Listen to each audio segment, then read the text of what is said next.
اللہ تعالیٰ نے قرآن کریم میں ذکر فرمایا کہ فرشتے آتے ہیں الا بشرا لکم، کسی مقام پہ فرمایا فرشتے آتے ہیں وَلِتَطْمَئِنَّ بِهِ قُلُوبُكُمْ، اور کہیں فرمایا کہ فرشتے آتے ہیں انی ممدکم بِأَلْفٍ مِّنَ الْمَلَائِکَةِ، یعنی کبھی فرشتوں کا نزول اللہ کے خوش بخت بندوں پہ اس لیے ہوتا ہے کہ فرشتے آ کے ان کے دلوں کو اطمینان، ان کے دلوں کو سکون دیتے ہیں، اطمینان قلب کے لیے، سکون قلب کے لیے اللہ کے فرشتے نازل ہوتے ہیں۔ اور فرمایا الا بشرا،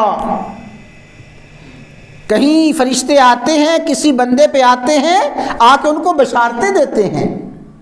خوشخبریاں دیتے ہیں۔ اور فرمایا انی ممدکم،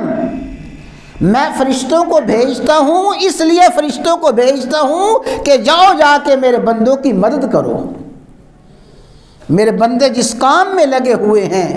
میرے بندے جس کوشش میں، جس جد و جہد میں لگے ہوئے ہیں، جاؤ جا کے تم بھی میرے بندوں کے اس کام میں لگ جاؤ۔ تو فرشتے کبھی اہل ایمان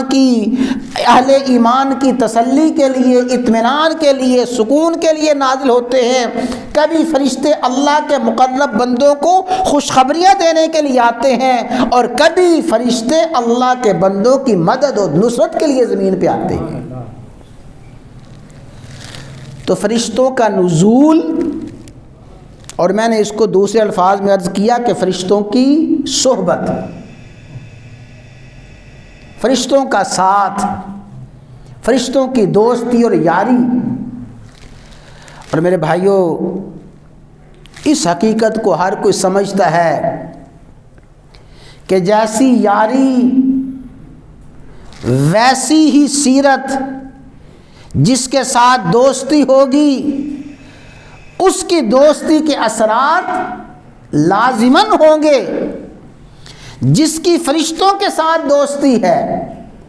جس کی فرشتوں کے ساتھ صحبت ہے،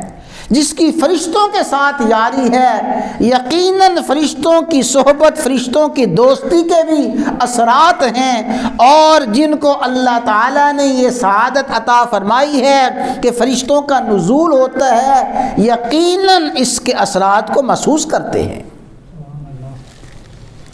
اب ذرا اگلی بات عرض کرتے ہیں کہ فرشتے کن بندوں پہ نازل ہوتے ہیں۔ اللہ تعالیٰ